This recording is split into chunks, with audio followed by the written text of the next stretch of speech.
Think about it. When you're walking in a group, there is one clear position of power, and that's the center.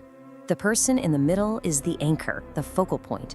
You see this all the time with powerful characters, like Thomas Shelby from Peaky Blinders. He's always in the center of his crew.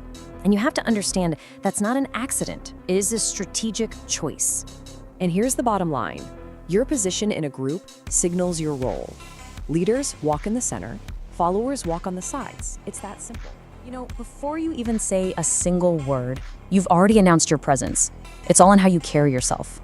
So today, we're going to break down the mechanics of a powerful walk. And let's be clear, this isn't about looking good. This is about embodying discipline. So, when you walk into a room, what's the first thing people really notice? Seriously, think about it for a second. What's that very first signal you're sending out? I could almost guarantee the answer isn't what you think it is. Let's just get the obvious stuff out of the way. It's not your clothes. It doesn't matter what brand you're wearing or how expensive your suit is. Sure, people notice those things, but only after a much more fundamental judgment has already been made. And believe it or not, it's not even your face. A facial expression? That requires someone to be close to you. No, this initial judgment, this subconscious assessment, it happens from a distance, and it's based on something way more primitive. It's how you move. That's it. Your walk, that's your silent introduction to the world. It tells everyone your energy level, your confidence, your entire mental state, all before you've had a chance to speak. And this is where it gets really interesting. Over 90%, think about that, over 90% of people walk in a way that projects hesitation or weakness or even anxiety. This is a huge unaddressed area for self-improvement. But the good news? It's completely correctable. This doesn't take talent, it takes discipline. So how do we fix it? Well, we start at the beginning, the foundation. These are the things you have to get right before you even think about taking a step. It's all about your frame and your focus. Okay, look at the comparison here. On one side, you have that slumped posture. It just screams low energy, maybe even a lack of self-respect. But on the other side, a strong, upright posture. Back straight, shoulders back. Now, this isn't about being arrogant. It's about being present. A strong frame is a silent statement that says, I am here, I am engaged, and I am in command of myself. And this idea ties directly into your focus. Just remember this. A leader's gaze moves forward, never down. It's simple, right? Where your eyes go, your energy follows. If you're looking at the ground, you're signaling submission or distraction. But a leader's gaze, that's fixed forward on the goal. You are physically moving toward what you're looking at. So make that direction intentional. Make it clear. All right, so once you've got that frame established, it's time to add motion. Now we get into the mechanics, the little details that turn a simple walk into a real statement of intent. Let's talk about speed, because your pace says a lot about what's going on inside your head. If you're walking too fast, you look anxious, like you're not in control of your own time. Walk too slow, and you just seem lethargic.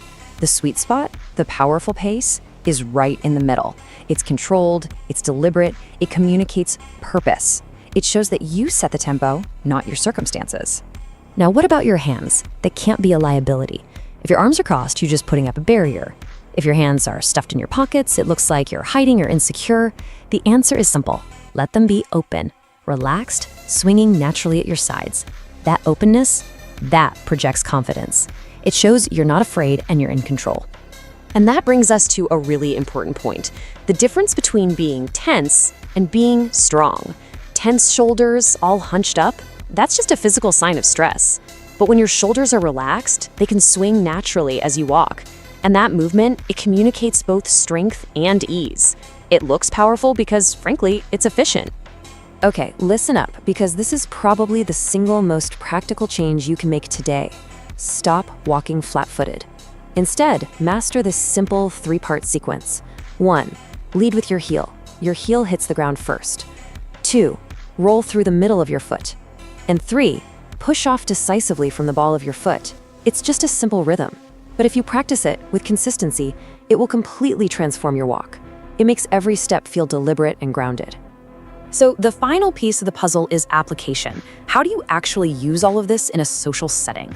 Well, it all comes down to one thing: understanding and commanding your space.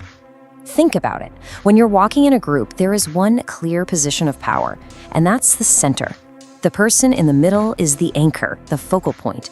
You see this all the time with powerful characters, like Thomas Shelby from Peaky Blinders. He's always in the center of his crew. And you have to understand that's not an accident. It is a strategic choice. And here's the bottom line. Your position in a group signals your role. Leaders walk in the center, followers walk on the sides. It's that simple. When you occupy the center, you are taking an active leadership. You're establishing yourself as the focal point. Hanging back, staying on the edge, that's choosing to be a follower. So have the discipline to claim that center ground. So there you have it, the framework: posture, gaze, pace, and position.